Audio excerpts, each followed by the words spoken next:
18세기 조선은 산업혁명을 선택할 수 없었습니다. 시스템이 없었기 때문이죠.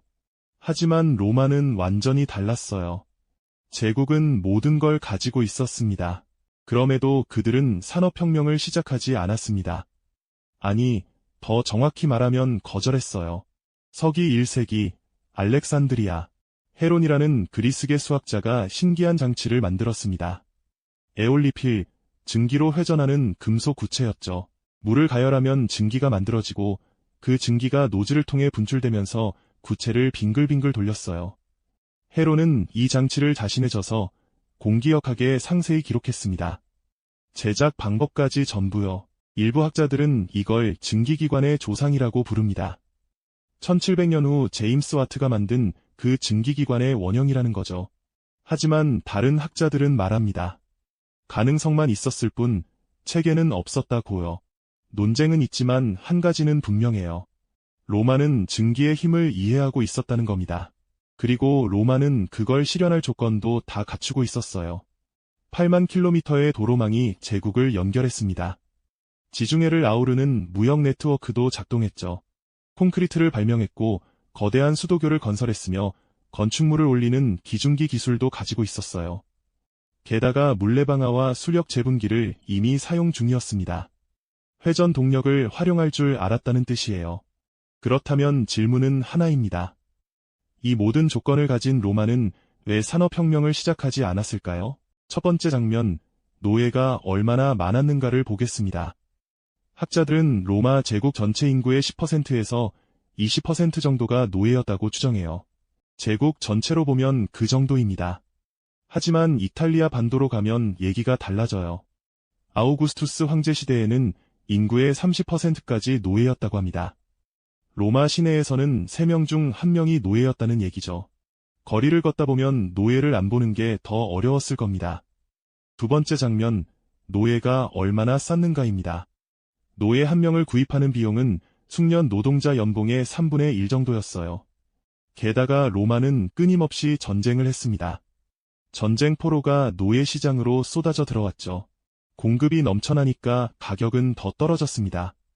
유지 비용도 거의 들지 않았어요. 최소한의 음식과 숙소만 제공하면 됐으니까요. 세 번째 장면, 그래서 기술이 필요 없었다는 겁니다.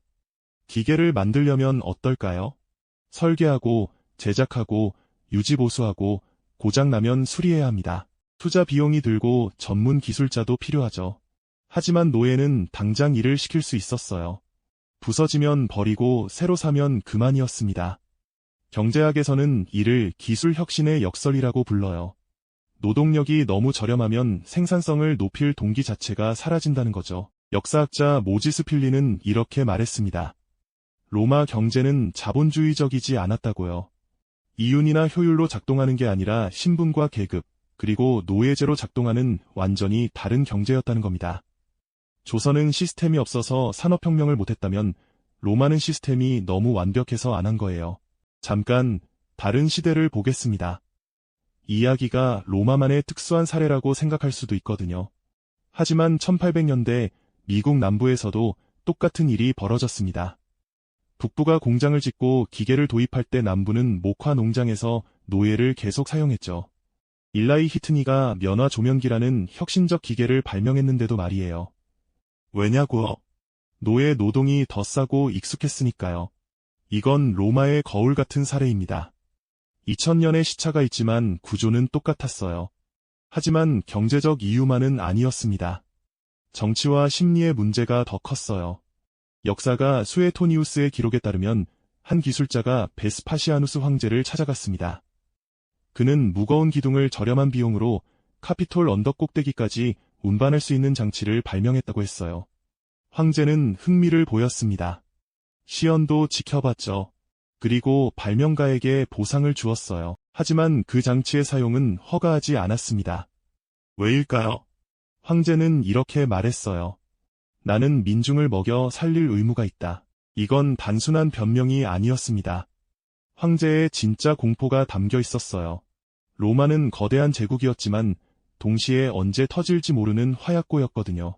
수백만의 빈민이 로마와 제국 곳곳에 살고 있었습니다. 이들에게 일자리는 생존의 문제였어요.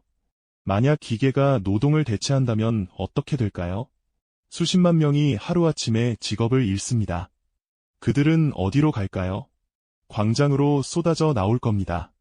황제에게 항의하고 폭동을 일으키고 최악의 경우 쿠데타를 시도할 수도 있죠. 로마에는 빵과 서커스라는 유명한 말이 있었습니다. 민중에게 음식과 오락을 제공해야 제국이 안정된다는 뜻이에요. 실제로 로마 정부는 수십만 명에게 무료로 곡물을 배급했어요. 황제 입장에서 기술 발전은 곧 정권 리스크였습니다. 효율은 올라가겠지만 실업도 폭발하죠. 혁신이 곧 불안정이 되는 구조였던 거예요. 베스파시아누스는 선택했습니다. 정체를요. 그리고 이건 그만의 선택이 아니었어요. 로마의 여러 황제들이 비슷한 결정을 내렸습니다. 경제학자 피터 테미는 말합니다. 로마는 기능하는 노동시장을 가지고 있었다고요. 자유민과 노예가 모두 임금을 받을 수 있었고 노동력 부족에 따라 임금도 변동했다는 겁니다. 그런데도 노동을 절약하는 기술은 발전하지 않았어요. 왜냐하면 지배층이 원하지 않았으니까요. 안정이 혁신보다 중요했던 거죠. 역사는 기다려주지 않았습니다. 로마가 멈춰있는 동안 세상은 천천히 변하고 있었거든요. 게르만 부족들은 더 효율적인 쟁기를 개발했습니다. 페르시아는 새로운 전쟁 기술을 발전시켰어요. 로마는 여전히 강력했지만 상대적 우위는 조금씩 줄어들고 있었죠. 혁신을 거부한 제국은 천천히 그러나 확실하게 뒤처지기 시작했습니다. 서기 476년 서로마 제국이 멸망했습니다. 원인은 하나가 아니었어요. 게르만 부족의 침입, 경제 붕괴, 정치 부패, 군사력 약화까지 복합적이었죠. 로마는 기술 때문에 망한 게 아닙니다. 다만 기술이 멈춘 사회는 위기에 대응할 수 없었어요. 새로운 전쟁 방식에 적응하지 못했고 경제 효율은 떨어졌으며 생산성은 정체됐습니다. 혁신을 거부하면서 쌓인 정체가 누적됐고 그 누적이 결국 붕괴로 이어진 거죠. 1700년 동안 작동할 수 있었던 증기 엔진은 알렉산드리아 도서관 구석에서 호기심의 대상으로만 남았습니다. 그리고 제국은 천천히 무너졌어요. 역사학자들은 여전히 논쟁합니다. 로마가 정말 산업혁명을 일으킬 수 있었을까? 일부는 불가능했다고 말해요. 석탄을 대규모로 사용하는 문화가 없었고 섬유산업도 충분히 발전하지 않았으며 과학적 방법론도 부족했다고요. 하지만 다른 학자들은 가능했다고 주장합니다. 조건은 충분했고 단지 선택의 문제였다는 거죠. 여기서 생각해볼 점이 있습니다. 로마 민중도 고민했을 거예요. 기계가 도입되면 일자리를 잃을 수 있다는 걸 알았을 겁니다. 황제는 그들의 불안을 이용해서 혁신을 막았죠. 민중은 당장의 안정을 원했고 황제는 그 안정을 제공하는 대신 변화를 멈췄습니다. 양쪽 모두 두려움에 사로잡혀 있었던 거예요. 그리고 지금 우리도 똑같은 두려움을 느끼고 있습니다. 2024년 다보스 포럼에서 80%의 참석자들이 이렇게 답했어요. 기술이 일자리 없는 성장을 만들고 있다고요. 노동경제학자들은 예측합니다. 2030년까지 4억에서 8억 개의 일자리가 로봇으로 대체될 수 있다고요. 인공지능이 노동자를 밀어내고 있고 자동화가 공장을 점령하고 있습니다. 로마 민중이 느꼈던 그 불안을 우리도 느끼고 있는 거예요. 그들도 선택의 기로에 있었습니다.